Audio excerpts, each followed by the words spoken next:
Eh bien, mes chers amis, je vous reçois dans mon atelier. Un mini-atelier, bien sûr. Et puisqu'il n'y aura pas de chronique cette semaine, il y aura au moins une discussion sur la peinture. Oui, je peins vraiment, avec un pinceau. Pas comme avec un ordinateur, comme certains peintres numériques. J'ai rien contre. Mais je trouve que le pinceau et la toile, c'est beaucoup plus fusionnel que l'ordinateur. Mais ça, chacun son point de vue.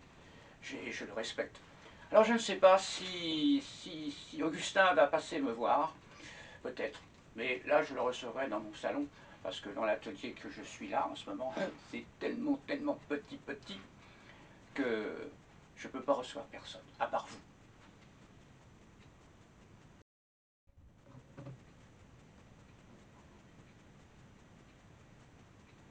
Petite pause.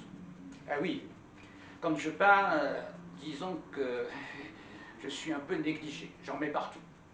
Je ne suis pas une peintre qui peint proprement. Enfin, chacun sa façon de faire, finalement. Oui, j'attends Augustin, peut-être que Augustin passera, je ne sais pas, il est dans sa bulle. Ou à moins il joue à cache-cache avec les caméras de surveillance, je ne sais pas. Enfin, je vais me faire une petite pause tranquille. En attendant, je vais vous parler un peu de peinture. Oui, je disais tout à l'heure que je suis pour la peinture fusionnelle avec un pinceau. Bah, ça, c'est mon choix. J'ai vu, parce que quand même je circule pas mal, sur Internet principalement, des tableaux faits avec le numérique, et j'avoue que franchement, ça a quand même pas mal de classe. Bon, ce qui ne veut pas dire pour ça que les tableaux qui sont faits à la main n'ont pas de classe. Ils ont au moins le mérite d'être faits à la main. Voilà, ça c'est mon petit point de vue. Chacun peut le critiquer. Vous avez le droit. Alors, petite information sur la façon de faire ma peinture. C'est pas un secret, mais c'est assez difficile parce que tous les fondus sont faits à la main, et en plus de ça, c'est fait au brossage. Il faut plusieurs couches, attendre que ça sèche, remettre, ce qui fait que mes tableaux, même si c'est des petits formats comme celui-ci, mettent au moins 15 jours, 3 semaines, et puis des grands tableaux, des fois un mois. C'est moins rapide que taper sur l'ordinateur. Enfin bon, mais disons que c'est délicat et c'est long. Ce qui a le mérite de bien pénétrer le sujet et de bien modeler et surtout de façonner l'évolution du tableau. Enfin, je ne sais pas si je me fais comprendre. Oui, je voulais surtout vous faire partager, disons, ma démarche, puisque je suis peintre symbolique, puisque ce sont des idées que je mets en image en quelque sorte.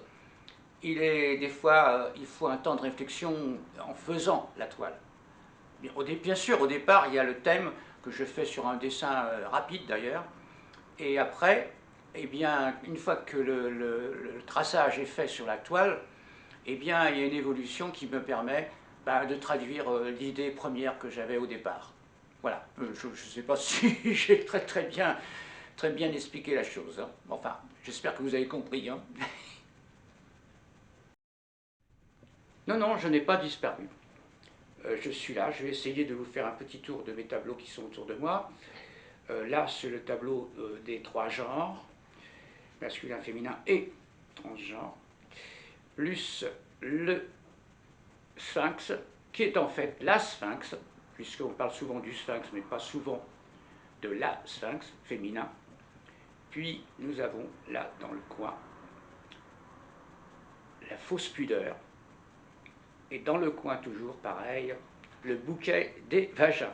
C'est un tableau un peu particulier. Et nous avons aussi là le messager. Et en descendant un tout petit peu, c'est le flirt au crépuscule. Et nous revenons sur le tableau de départ qui vous permet de voir un ensemble de ma façon de travailler et ma façon de concevoir le symbolisme. A tout à l'heure, j'arrive.